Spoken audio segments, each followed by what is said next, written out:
សួស្តីអ្នកទាំងអស់គ្នាអញ្ចឹងថ្ងៃហ្នឹងខ្ញុំនឹងបង្ហាញអ្នកទាំងអស់គ្នាបន្ថែមពីរបៀបនៅក្នុងការគណនា limit រៀងមិនកំណត់0លើ0ចំពោះ limit ដែលមានទម្រង់ជាពហុធាតុដឺការ៉េខុសគ្នាបែបនេះអញ្ចឹង limit ទី1របស់យើងគឺគេឲ្យ limit x ខិតទៅរ1នៃ x ការ៉េដក 5x បូក4នៅលើ x ដក1អញ្ចឹងដំបូងយើងចំនួនលេខចូលសិនទៅអញ្ចឹងយើងចំនួនទៅបាន1ការ៉េ1ដក5បូក4អញ្ចឹងស្មើ0ខាងក្រោមស្មើ1ដក1ស្មើ0ដូចគ្នាអញ្ចឹងមានន័យថា limit របស់យើងគឺមានរៀងមិនកំណត់0លើ0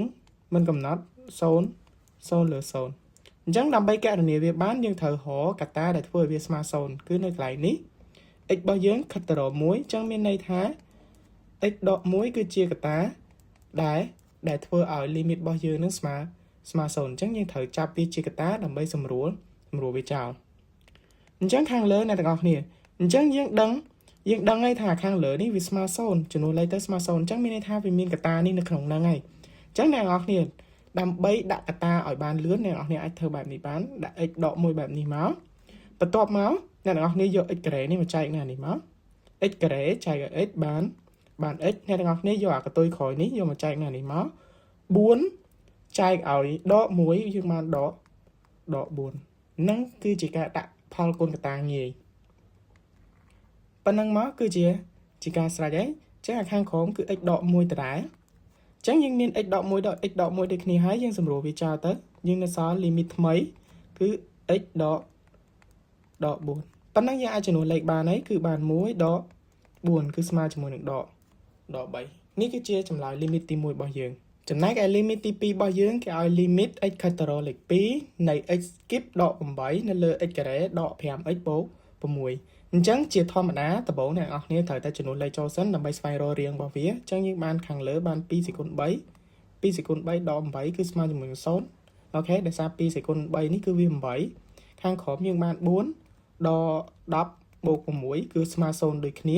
limit របស់យើងមានរាងមិនកំណត់0លើ0អូខេអញ្ចឹងបើយើងមាន limit មិនកំណត់រៀង0លើ0អញ្ចឹងយើងត្រូវរកស្វែងរកកត្តាដែលធ្វើឲ្យវាស្មើ0គឺនៅកន្លែងនេះ x របស់យើងខិតទៅរក2អញ្ចឹងនាំឲ្យកត្តាដែលធ្វើឲ្យវាស្មើ0គឺ x ដក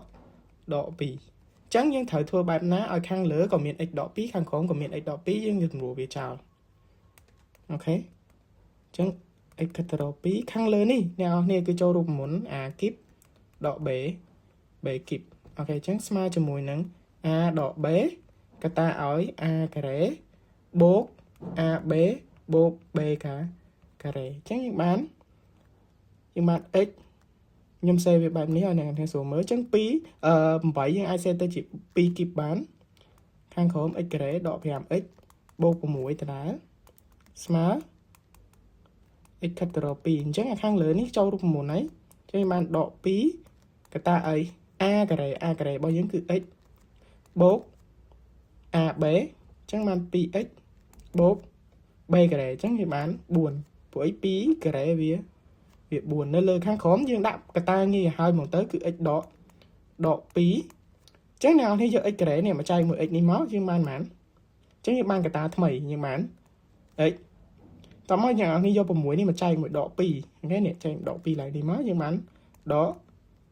3អូខេអញ្ចឹងប៉ុណ្ណឹងមករួចរាល់ហើយអ្នកនរគ្នាអាចសម្រួលវាបានហើយ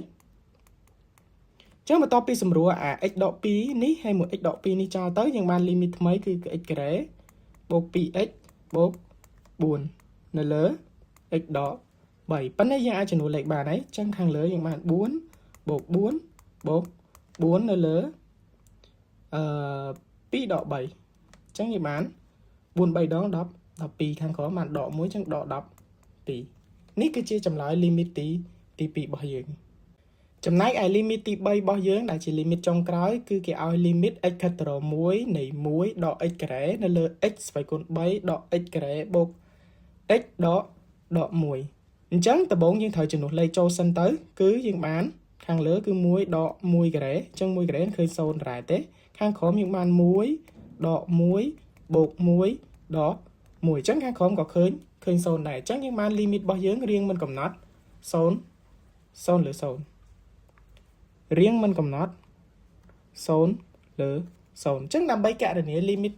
រៀងមិនកំណត់សូនឬសូនតដែរអ្នកទាំងអស់គ្នាគឺត្រូវរកកតាដែលធ្វើឲ្យវាស្មើសូនអញ្ចឹងកតាដែលវាស្មើសូនគឺយើងយកចេញមកពីនេះ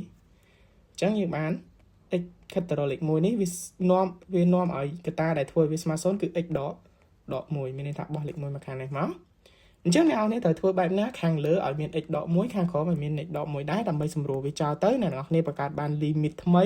ជំនួសលេខទៅគឺឃើញលេខហើយលែងចេញរៀងមិនកំណត់ហើយអូខេខាងលើចូលរូបមន្តអីនេះអ្នកនរគ្នាអញ្ចឹងចូល1ដក x ការ៉េនេះវាស្មើជាមួយនឹងវាចូលរូបមន្ត a ការ៉េដក b ការ៉េមានន័យថាលេខ1នេះខ្ញុំសេទៅជាការ៉េក៏បានដែរអូខេអញ្ចឹងយើងបាននេះគេ a ដក b កតាឲ្យ a បូក b អញ្ចឹងខាងលើនេះខ្ញុំបាន1ដក x កតាឲ្យ1បូក x អូខេតមកខាងក្រោមគឺជាពហុធាតុដូចជាពហុធាតុដូចការ៉េទី3អញ្ចឹងវាពេញលេញហើយអញ្ចឹងយើងមើលខាងមុខហើយនិងខាងក្រោយទៅខាងមុខនេះខ្ញុំអាចចាប់ x ការ៉េជាកតាបានអញ្ចឹងយើងនៅសល់ x ដក1ហើយខាងក្រោយគឺ x ដក1អូខេបន្ទាប់មកអ្នកនរគ្នាមើលអានេះគឺ x ដក1អានេះគឺ x បូក1ដដែលមកខាងក្រោមយើងមាន x ដក1ហើយ x ដក1ដូចគ្នាអញ្ចឹងចាប់វាជាកតាមកអញ្ចឹងបាន x ដក1ចាប់ជាកតាអាខាងនេះនៅសល់ x ការ៉េចុះខាងនេះសល់អីសល់លេខ1នៅពេលដែលចាប់បាត់ទៅនៅសល់លេខ1អញ្ចឹងបូក1នេះសញ្ញាបូកអូខេអញ្ចឹងយើងបានរដក1យើងសម្រួលអត់តនកើតទេដោយសារនេះខុសគ្នាអញ្ចឹងយើងចាប់ដកជាកតាមួយមកយើងបាន x ដក1នេះបងប្អូននេះកន្លែងនេះខ្ញុំចាប់សញ្ញាដកចេញមកណានេះកន្លែងនេះខ្ញុំចាប់សញ្ញាដកចេញអញ្ចឹងបើយើងគុណទៅយើងបានដក x ហើយបូក1ទៅវិញដដែលនេះបូក1ដក x ដូចគ្នាវិញអញ្ចឹងកន្លែងនេះនៅដដែល x បូក1អូខេនៅលើ